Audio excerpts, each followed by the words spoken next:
Lari dari tanggung jawab, mahasiswa Fakultas Dakwah bunuh kekasih usai curhat telat mens. Herdis bernama 20 tahun, mahasiswa salah satu kampus di Tasikmalaya, Jawa Barat, ditetapkan tersangka pembunuhan Wiwin Wintarsi, 19 tahun, sang kekasih.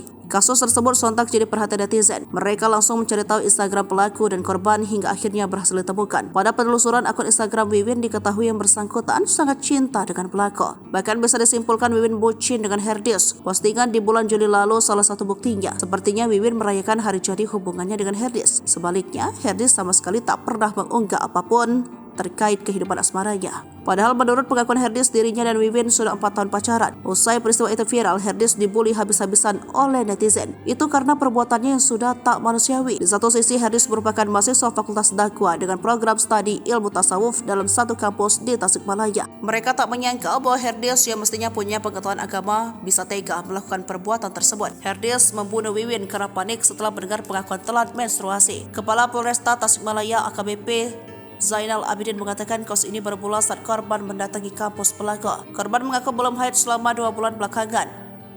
Ia minta Herdis bertanggung jawab karena korban takut hamil. Pelaku yang menduga korban hamil sempat meminta korban untuk menggugurkan kandungannya. Mendengar pernyataan itu, korban menolak melakukan hal itu. Herdis dan Wiwin kemudian naik motor, mereka pergi tanpa tujuan jelas. Saat itu situasi di lokasi sepi, pelaku rupanya sudah berniat menghabisi nyawa korban menggunakan balok kayu dan pisau yang dibawanya. Pelaku dan korban turun dari motor, mereka kembali terlibat cekcok di lokasi tersebut. Pelaku menarik tangan korban dengan keras hingga jatuh dan tersungkur. Sejurus kemudian Herdis mengeluarkan kayu yang dipersiapkan dari tasnya dan memukul punggung korban 2 kali. Selanjutnya memukul kepala korban 3 kali menggunakan kayu. Karena korban masih hidup, Herdis kemudian mengeluarkan senjata tajam dari tasnya. Herdis meninggalkan korban dan membawa motornya kabur. Herdis mengakui dirinya sebagai lelaki yang tak bertanggung jawab. Ia khilaf telah membunuh Wiwin, kekasihnya. Setelah menghabisi nyawa Wiwin, rupanya Herdis bermana pergi ke kampus untuk kuliah pada Rabu 29 November 2023 sore. Ia kuliah seolah tak terjadi apa-apa, tak seorang teman pun yang mencurigainya. Sebelum ke kampus, pria asal Ciamis itu membuang senjata tajam yang digunakan untuk membunuh Wiwin di sekitar tempat kejadian perkara. Setelah kuliah, ia pulang ke rumah di Kabupaten Ciamis hingga akhirnya ditangkap polisi pada Kamis 30 November